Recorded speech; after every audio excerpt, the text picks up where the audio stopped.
ఎందరో మహానుభావులు అందరికీ వందనాలు. నేను తమిళ సాహిత్య కథలను చదివి వినిపిస్తున్నాను కదండి.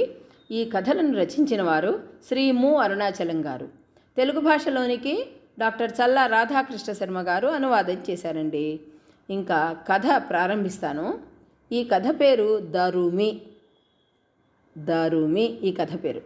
మధురలో వంగియ చూడామణి అనే ఒక పాండ్యరాజు రాజ్యం చేస్తూ ఉండేవాడు. ఆయన సుందరేశ్వర స్వామి కోసం ఒక నందన వనం నిర్మించాడు. ఆ వనంలో రకరకాల పూలు పూశాయి. మంచి మంచి పువ్వులు ఏరి వాటితో మాలలు కట్టి స్వామివారికి సమర్పిస్తూ ఉండేవాడు. అక్కడ పూచే పువ్వులలో శ్రేష్టమైంది చంపక పుష్పం. స్వామికి ముఖ్యంగా చంపకమాలలు సమర్పించినందువల్ల ఆ పాండ్యుడికి చంపకమారన్ అనే పేరు కూడా కలిగింది. ఇంతలో వసంతకాలం వచ్చింది. నగర స్త్రీలు పొదరిళ్ల ఆటలలో కాలం గడపసాగారు. అప్పుడు ఒకరోజు చంపకమారన్ తన దేవేరితో కలిసి ఒక పొదరిల్లు ప్రవేశించాడు. వాళ్ళున్న చోట ఒక కొత్త సువాసన వచ్చింది. ఏమిటా సువాసన అని రాజు ఆలోచనలో పడ్డాడు. అది తన పట్టమహిషి కేశబంధన్ నుండి వెలువడిన వాసన అని తీర్మానించుకున్నాడు. అప్పుడు అతని మనసులో ఒక సందేహం తలెత్తింది. ఈ సువాసన పట్టమహిషి కేశబంధానికి సహజంగా అబ్బిందా, లేక సిగలో తురుముకున్న పూల వల్ల వచ్చిందా అని అతనికి సందేహం కలిగింది. రాజు అంతఃపురం చేరుకున్నాడు. 1000 పొన్నులు గల ఒక సంచిని ముందుంచి, నా మనసులోని సందేహాన్ని ఒక పద్యం ద్వారా స్పష్టం చేసే వారికి ఈ సంచిని బహూకరిస్తాను అన్నాడు. దాని సంఘ కవుల ముందు వేళ్లాడగట్టాడు. సంఘ అని కూడా అంటారండి, సంఘ అని కూడా అంటారు. వీరి ముందు వేళ్లాడగట్టారు. వాళ్ళందరూ ఎవరికి వారు ఆలోచించి ఎన్నెన్నో పద్యాలు చెప్పినా పాండ్యుడి సందేహం తీరేలాగా ఒక్కటి కుదరలేదు. అందువల్ల రాజు ఎవరి పద్యాన్ని స్వీకరించలేదు. పొన్నుల సంచిని ఎవరూ తీసుకోలేకపోయారు. పొన్నులంటే ఏమిటి? బంగారు నాణేలు.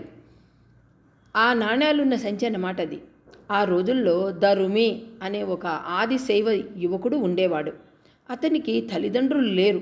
పెళ్లి చేసుకోవాలని అనుకున్నాడు. బంధువులు కూడా లేరు. అందువల్ల భగవంతుడితో మొరపెట్టుకున్నాడు. భగవంతుడా, నాకు పెళ్ళైతే కదా నిన్ను పూజించే భాగ్యం నాకు కలుగుతుంది. ఇప్పుడు ఆ భాగ్యం నాకు లేదు కదా. పెళ్ళంటే డబ్బు కావాలి, కానీ నా దగ్గరేమో డబ్బు లేదు. రాజేమో పొన్నుల సంచి వేళ్లాడగట్టాడు. దాన్ని గ్రహించేలాగా నువ్వు నాకు పద్యం రాసిస్తే దానివల్ల ఆ సంచి నాకు లభిస్తుంది. అప్పుడు నిన్ను పూజించే భాగ్యం నాకు కలుగుతుంది అని ప్రార్థించాడు. అతని భక్తికి ఈశ్వరుడు సంతోషించి చంపకమారం మనస్సులో ఉదయించిన సందేహం తీరేలాగా ఒక పద్యం రాసి దరుమి చేతికి ఇచ్చాడు.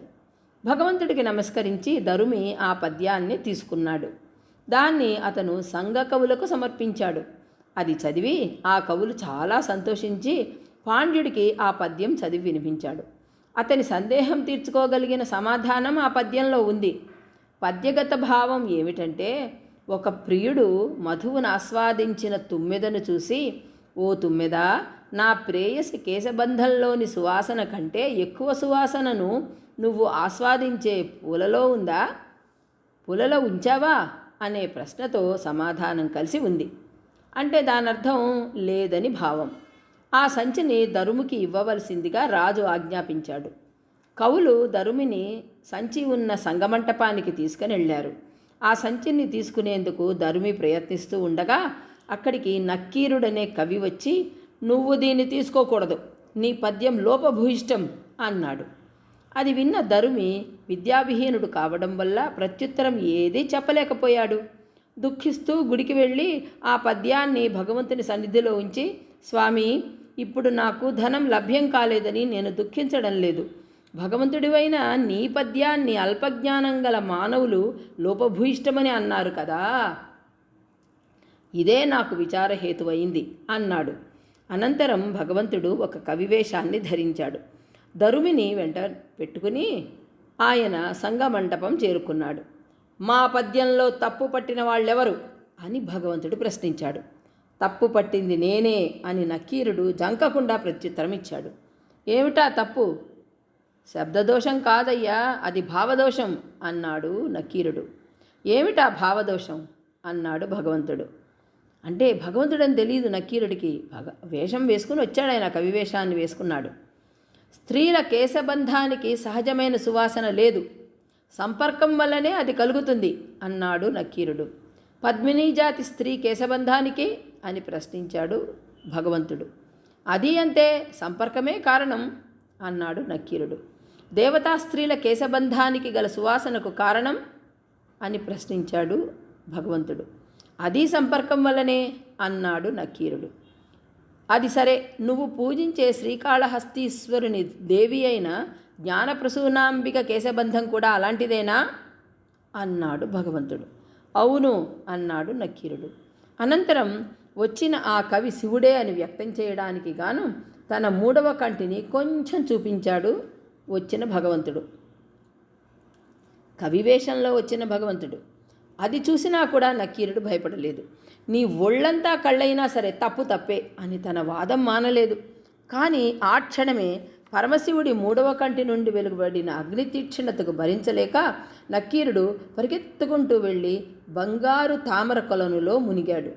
అలా నక్కీరుడు బాధాబహుడు కావడం చూసిన మిగిలిన కవులు విచారించారు. వాళ్ళందరూ ఆలయానికి వెళ్ళి భగవంతుని సన్నిధిలో సాష్టాంగ నమస్కారం చేసి నక్కీరుడు చేసిన తప్పుని క్షమించి అనుగ్రహించమని ప్రార్థించారు. అప్పుడు పరమశివుడు నక్కీరుణ్ణి అనుగ్రహించాడు. అగ్ని తీక్షణత తొలగిపోయి ఒళ్ళు చల్లబడింది. అనుగ్రహ విశేషం వల్ల నక్కీరుడికి జ్ఞానోదయమైంది. తాను చేసిన తప్పుకు విచారించాడు. అప్పుడు కాళహస్తిని కైలాసాన్ని జతచేసి ఒక అంతాది ప్రబంధం చెప్పాడు. అంతేకాక మరికొన్ని రచనలు కవితలు వెలయించి తాను చేసిన తప్పుని మన్నించమని ప్రార్థించాడు. ఆ తర్వాత ఈశ్వరుడు ఆయన్ని అనుగ్రహించి పూర్వంలా నీవు కవి సంఘంలో ఉండుము అని పంపించాడు. అనంతరం అందరూ సంఘమంటపం చేరుకున్నాడు. దరుమిని పిలిచి ఆ పొన్నుల సంచిని అతనికి ఇచ్చారు. ఆ సంచితో పాటు చెంపకమార పాండ్యుడు ఇచ్చిన ఇతర బహుమతులను కూడా పొంది దరుమి భగవంతుడికి మొక్కి వెళ్ళిపోయాడు. తాను అభిలషించినట్లు అతను పెళ్లి చేసుకుని సన్మార్గంలో జీవించసాగాడు. ఆ తర్వాత మునపటిలాగా నక్కీరుడు కవి సంఘానికి నాయకత్వం వహించి కవి సంఘాన్ని నడపసాగాడు. ఇదండి కథ, దరుమి కథ. బాగుంది కదా. తరువాత భాగంలో కలుసుకుందామండి. అంతవరకు సెలవు. మీకు గనక కథలు నచ్చితే లైక్ చేయండి, షేర్ చేయండి, సబ్స్క్రైబ్ చేసుకుని నన్ను మరింతగా ప్రోత్సహించండి. ఉంటానండి. నమస్కారం.